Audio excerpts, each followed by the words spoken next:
হ্যাঁ দর্শক বন্ধুরা, আবার চলে এসেছি থার্ড আম্পায়ারে। আজকে আমরা আইপিএলে কেকেআর ম্যাচ অর্থাৎ কলকাতা নাইট রাইডার্স বনাম সানরাইজার্স হায়দ্রাবাদ এসআরএইচ, তো এই ম্যাচের নিয়ে তার প্রিভিউ নিয়ে একটু পর্যালোচনা করব। তো আমরা দেখছি যে দুটি দল নামছে খেলতে, কিন্তু একটা দলের একেবারে তলানিতে গিয়ে ঠেকেছে। তাদের যে মনোভাবটা সেটা অনেকটাই তলানিতে গিয়ে ঠেকেছে, কারণ কেকেআর কিন্তু মাত্র 5 পয়েন্ট নিয়ে একেবারে পয়েন্ট টেবিলের শেষের দিকে রয়েছে।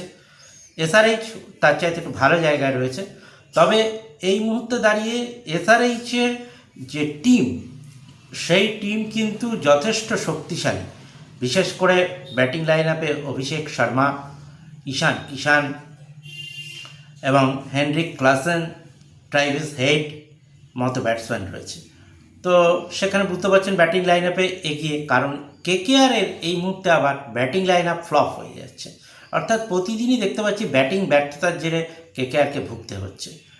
তো সেই জায়গাটা প্লাস পাশাপাশি যদি আবার আলোচনা করি পেস ব্যাটারি, যেটা পেস বিভাগ, সেই বিভাগেও কিন্তু এসআরএইচ খুব শক্তিশালী, কারণ প্যাট কামিন্স আবার এসে গেছেন, প্রফুল হিঞ্জে রয়েছেন। তো এই জায়গাটা হচ্ছে বলা যেতে পারে যে পেস ব্যাটারি যেটা, সেটা কিন্তু অনেকটাই শক্তিশালী এসআরএইচে। পাশাপাশি যদি আমরা দেখি তাহলে নাইট রাইডার্সের আমি দেখব যে পেস ব্রিগেড অতটা কিন্তু ভালো পারফরমেন্স করছে না।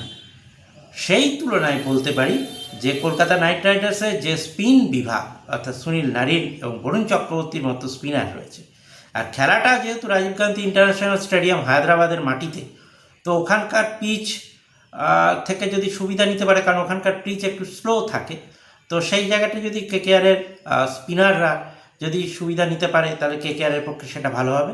তবে এখানে আরেকটা কথা বলে রাখি যে এটা বদলার ম্যাচ, কারণ কেকেআর নিজের ঘরের মাঠে ইডেনে হেরেছিল এসআরএইচের কাছে।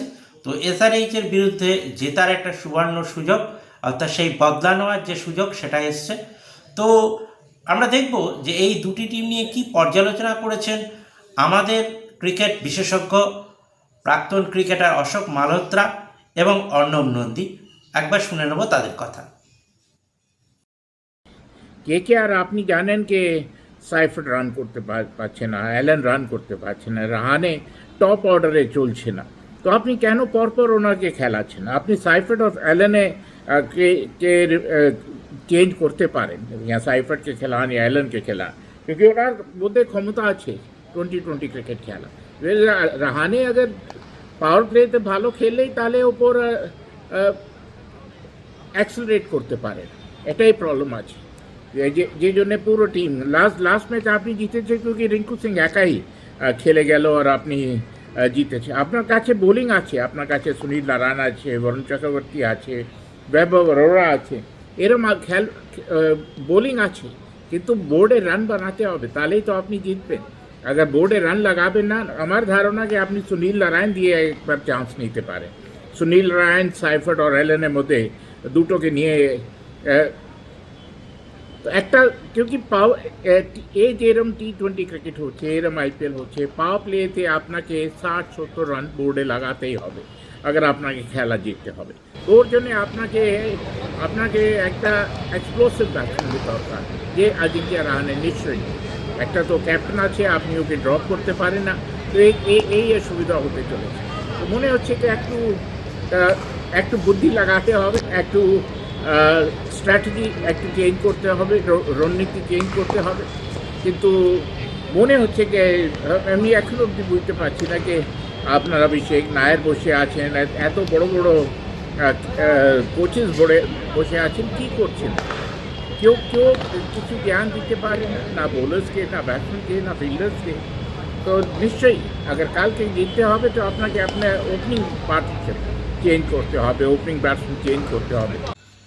এই কেকেআর আর এসআরএইচ ম্যাচে যে আমরা আজকের যে আলোচনা করতে বসেছি, তাতে কোথাও না কোথাও এসআরএইচের সাথে কেকেআর এর যদি আমরা কম্পেয়ার করি, তাতে এসআরএইচ অন্তত 70, কেকেআর 30।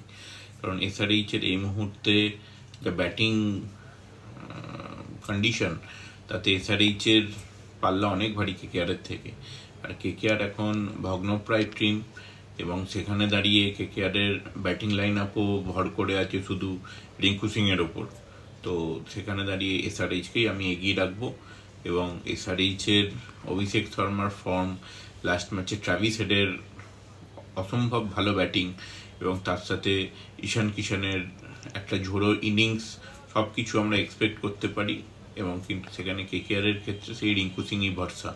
তো রিঙ্কু সিংকেও আমরা ফেলে দেওয়ার মতো জায়গায় নেই, কারণ রিঙ্কু সিং যে দুটো ম্যাচ কেকেআর জিতেছে সেটা রিঙ্কু সিংয়ের ব্যাটিংয়ের ওপর ভর করেই জিতেছে।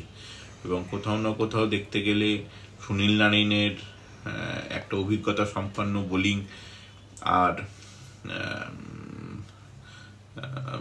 বরুণ চক্রবর্তীর অভিজ্ঞতা সম্পন্ন বোলিং কেকেআরের মূল অস্ত্র এখানে। তো কোথাও না কোথাও দেখতে গেলে যে কেকেআরের পেস বোলিং অ্যাটাকটা সেইভাবে কিন্তু ওখানে ভালো ফল করছে না। কোথাও না কোথাও কার্তিক ত্যাগী হয়তো একটু বেটার বল করছে, কিন্তু ওভারঅল পেস বোলিং অ্যাটাক সেইভাবে নিজেদের খোলস ছেড়ে বেরিয়ে আসতে পারেনি এখনো। আর এদিকে এসআরএইচের বোলিং কিন্তু অনেক বেটার। প্যাট কামিন্সের ফিরে আসাটা এসআরএইচকে একটা বাড়তি অক্সিজেন দিয়েছে। আর ক্যাপ্টেন্সিও অবশ্যই সেখানে প্যাট কামিন্সের মতো প্লেয়ার দলে ফেরাটা একটা ক্যাপ্টেন্সির দিক থেকেও আরও বেশি চাঙ্গা হয়েছে। এবং সব থেকে বড় প্লাস পয়েন্ট এসআরএইচে সেটা হচ্ছে যে হেনরিক ক্লাসেন, যার দুরন্ত ফর্ম এই আইপিএলে মিডল অর্ডারের ব্যাটসম্যান হিসেবে আমরা টপ 5 যে রান গেটারের লিস্ট দেখতে পাচ্ছি, সেখানে মিডল অর্ডারে একমাত্র হেনরিক ক্লাসেনই বসে আছেন। বাদবাকি সবাই কিন্তু ওপেনার ব্যাটসম্যানরা কিন্তু বিলং করছেন 1 থেকে 5-এর মধ্যে। তো হেনরিক ক্লাসেন মিডল অর্ডারের ব্যাটসম্যান হওয়াকালীন কিন্তু তিনি টপ 5 হাইস্ট রান গেটারে বসে আছেন। তো আমরা সেখানে দেখতে গেলে কিন্তু এসআরএইচের পাল্লা কেকেআরের থেকে অনেক বেশি এগিয়ে। তো আমরা ওভারঅল দেখতে গেলে আমি কিন্তু এসআরএইচকেই এগিয়ে রাখবো, এবং কেকেআর কিছুটা হলেও আমি পিছিয়ে রাখবো। তো এখানে 70-30 আমার মতে, যে 70% এসআরএইচের দিকে, 30% কেকেআরের দিকে। অশোক মালহোত্রা এবং অর্ণব নন্দীর কথা শুনলেন। তারা দুজনেই কিন্তু কেকেআরের তুলনায় সানরাইজার্স হায়দ্রাবাদকে এগিয়ে রেখেছে।